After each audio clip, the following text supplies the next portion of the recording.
Pero esa es otra historia de la mitología egipcia cuando la gente empezó a creer en dioses. Una pregunta a la que nadie puede dar una respuesta certera. Es probable que la creencia en dioses fuera intrínseca a la forma en que entendemos el mundo de los primeros humanos. No entendían nada de lo que pudiera considerarse un dios, el sol, la luna, las estrellas, el río o el fuego. Vimos cómo estos elementos eran adorados como dioses en Mesopotamia, a los que daban forma humana. O no tan humano. En el antiguo Egipto sucedió algo muy parecido. Durante el periodo predinástico se comenzó a divinizar al sol, pero también a los animales que más les aterrorizaban. Horus, Anubis, Tueris, Eket, Soubek. Vestigios de los dioses gobernantes de otra época, una primera vez a Tepi a la que llamaron Sed. Según el mito de la creación del mundo, este comenzó con un océano infinito llamado Nan, que contiene todos los elementos del universo. Ya no existía, ni cielo ni tierra, ni internet. ¿Pero qué estás diciendo? De repente, del caos nació Ra, un ser con forma de pájaro. O Atum, dependiendo de la cosmogonía.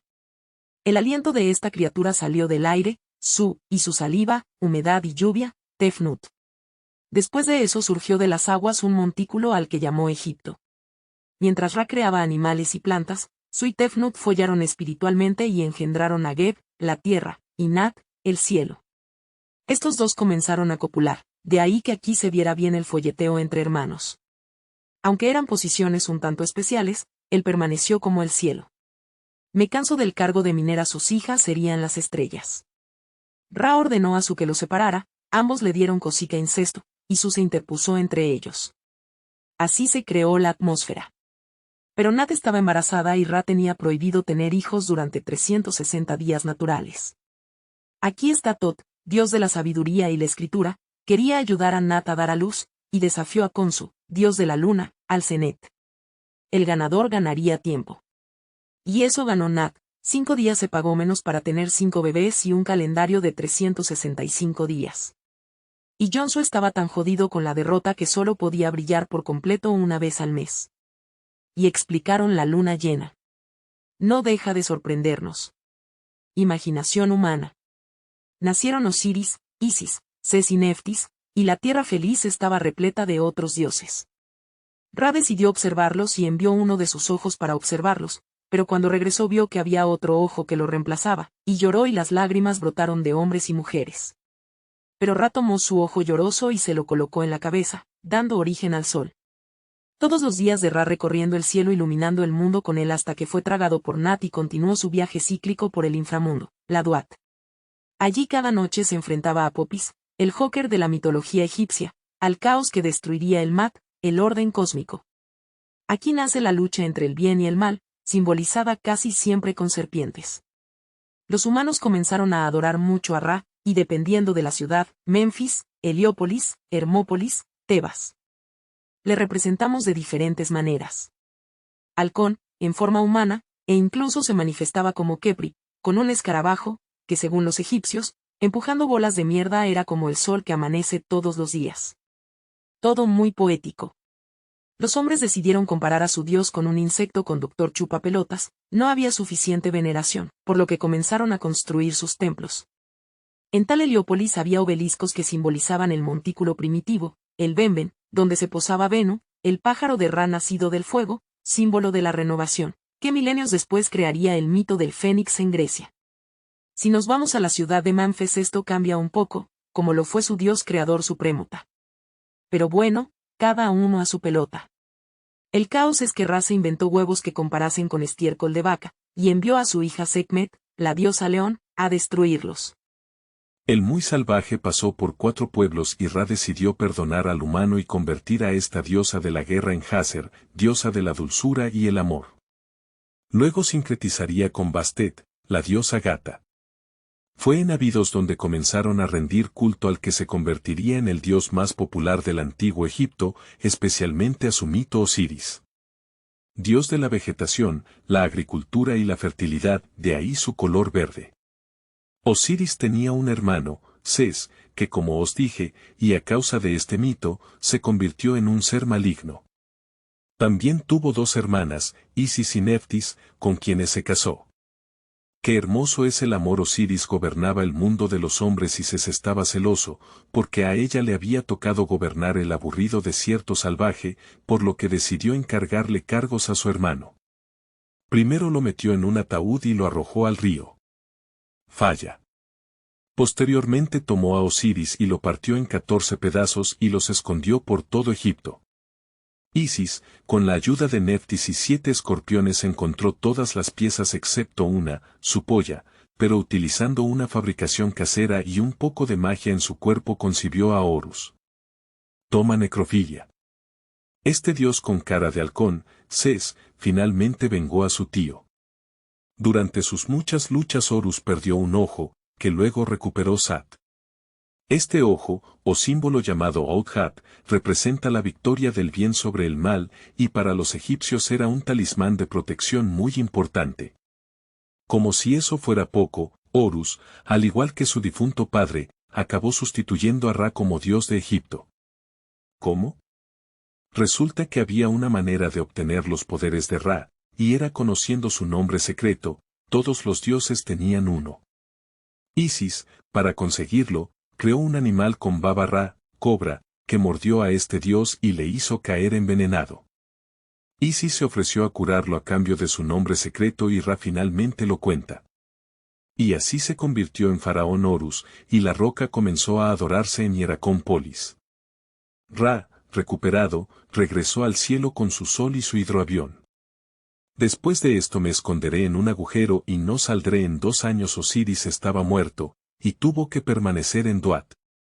Momificaron y se convirtieron en el dios de la vida eterna. Ahora era el juez del inframundo, y junto a él estaba Anubis, dios de los muertos, cuya función era asegurar la momificación y cuidar de los muertos en su peligroso paso por las 12 regiones o puertas del inframundo, cuidándolos de peligros como Apopis y otros seres. Lógicamente, si te habías portado bien era más fácil llegar al final. O si tuvieras un buen libro de los muertos, del que hablé en el día. Y ahora el juicio de Osiris, donde Dios puso el corazón del difunto en una balanza con una pluma que representa Mat, balanza. Si el corazón y la pluma se mantuvieran en equilibrio durante el interrogatorio, irían a Aru, al paraíso, a la vida eterna. Si no, fuiste devorado por los Ammit, más o menos. Sarlacc. Probablemente Tutankamón estaba preparado para este tránsito. Fue en 1922 cuando el egiptólogo Howard Carter descubrió la tumba en el famoso Valle de los Reyes, que había permanecido oculta durante 3000 años. Derribaron un muro y se quedaron allí, con sus tesoros y mierdas, intactos. El misterio surge cuando las personas que habían visitado la tumba comenzaron a croar.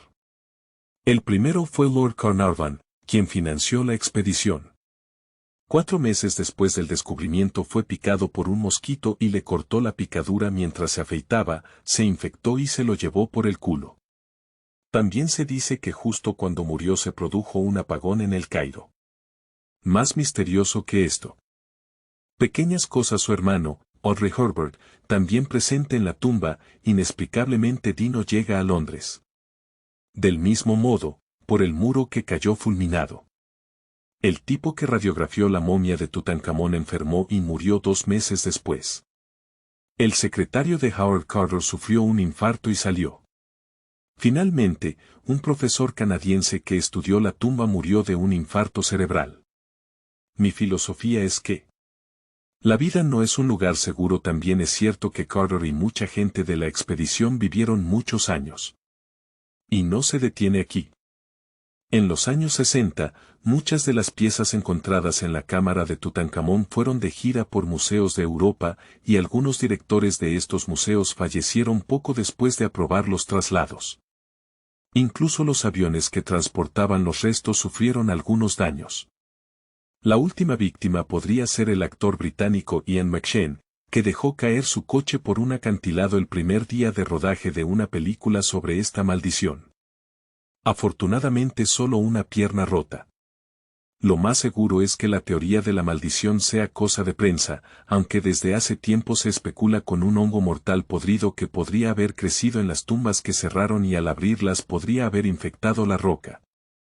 ¿Tú lo crees? Lo dudo, ¿eh? Se sabe que la mitología egipcia influyó mucho en el panteón grecorromano. No hay más que ver la tabla de equivalencias entre estos dioses. Mitos y leyendas en uno hablaba de cuántos mitos sumerios podrían haber sido adaptados por los hebreos durante su exilio en Babilonia para crear el Antiguo Testamento. Pero también es probable que haya algunas influencias egipcias en este bestseller. He aquí una teoría de un alejandrino llamado Robert Bodo, que es tan loca como interesante. ¿Quieres conocer esta historia?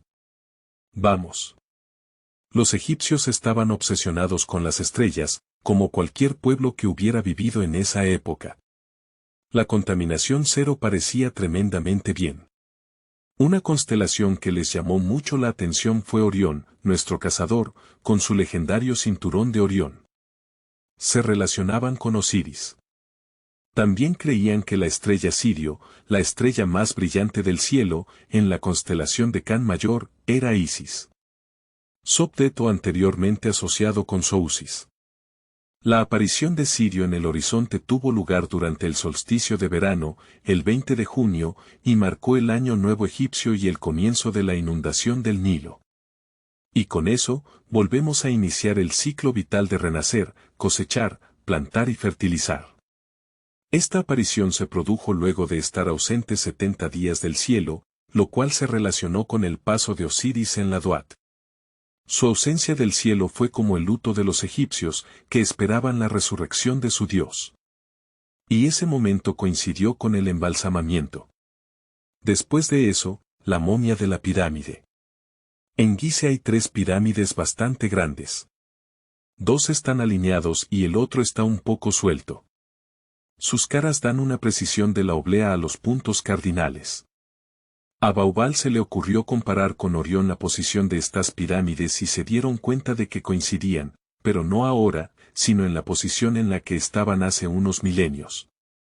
Y no es la única construcción de estos pueblos que coincidía con el cielo. Lo tenían todo calculado estos bastardos.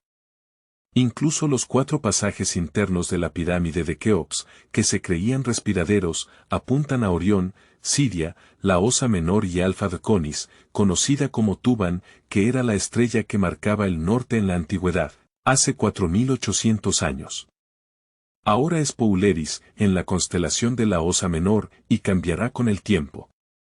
Esto se debe a que la Tierra tiene un movimiento de su eje como de peonza, precesión, además de nutación, y eso hace que cambie nuestra visión del cielo cada 26.000 años, el llamado año platónico. Disculpe, ¿puede repetirme? Bueno, el caso es que todo este proceso de momificación fue un intento de revivir el mito de Isis y Osiris. Colocó a la momia un falo y le señaló la estrella Sirio, con la intención de fecundar a Isis y completar el ciclo, reencarnando el faraón Horus. Con el tiempo, Egipto pasó a los griegos, romanos, judíos. Y los dioses estaban cambiando. Osiris, junto con Apis, parece que se convirtió en Serapis mediante sincretismo durante el periodo helenístico, y su culto se extendió por toda Europa. En Francia y Alemania se construyeron templos para este dios e incluso para Isis. Fue en Alejandría durante el siglo II después de Cristo, donde se inició un culto relacionado con el gnosticismo llamado cristianismo primitivo, que parece ser una mezcla entre la mitología egipcia tardía y las interpretaciones esotéricas de la Biblia. El milenarismo llegará a Ar. Pensaban que podían comunicarse con los dioses directamente, adquiriendo conocimientos que los hacían superiores sin intermediarios. Era un poco como la cábele judía. En el Nuevo Testamento tenemos cosas como los 3 reyes magos siguiendo la estrella del este, no son otros que las 3 estrellas del cinturón de Orión, es decir, Osiris, Isis siguiendo a Sirio.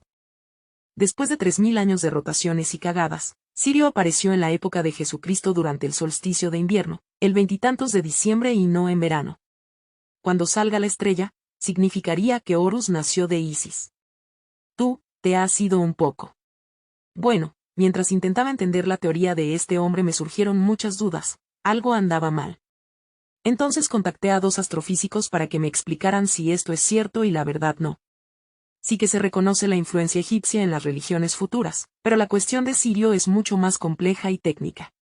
La salida helíaca de Sirio, su aparición tras su periodo de invisibilidad debida al sol, nunca ha tenido lugar durante el solsticio de invierno. Hay un ciclo de 26.000 años. Sí, se está quedando atrás, pero nunca ha llegado a mucho. Ahora sale en agosto en lugar de junio, y por supuesto Sirio siempre coincide con el año nuevo y la crecida del Nilo es imposible porque cada día se retrasa 4 minutos, coincidiendo aproximadamente cada 1500 años. Primero con la creación del calendario en los albores de la civilización egipcia, y luego durante el reinado de Ramsés II, quien dejó impresos textos diciendo que esa coincidencia era que su reinado fuera grande. Lo que tuve durante el solsticio de invierno fueron las Saturnales romanas, el 17 de diciembre, y el Sol Invictus, que celebraba el nacimiento de Mitra el 25 de diciembre. ¿Chansure? No lo creo. La historia de Jesús y María fue escrita por San Mateo en la ciudad de Alejandría, con la posible intención de que los egipcios se adaptaran más fácilmente a esta nueva religión. Isis era virgen. Horus sería el Salvador, nacido de Osiris, y su símbolo sería el Ankh, la cruz ansada, símbolo de vida para los egipcios al ser la cruz que conocemos. Un símbolo cuyo origen podría estar en el Sol, en su ciclo por 12 constelaciones, los 12 apóstoles. Incluso ya se hablaba de paraísos y juicios post-mortem. Mae pedra mía. ¿Qué? ¿Qué pedra? Y Mateo no fue el único evangelista que pasó por Egipto. San Marcos, el autor del Evangelio de San Marcos, fue el fundador y primer obispo de la Iglesia copta de Alejandría. Boubal intentaba vender la nueva religión.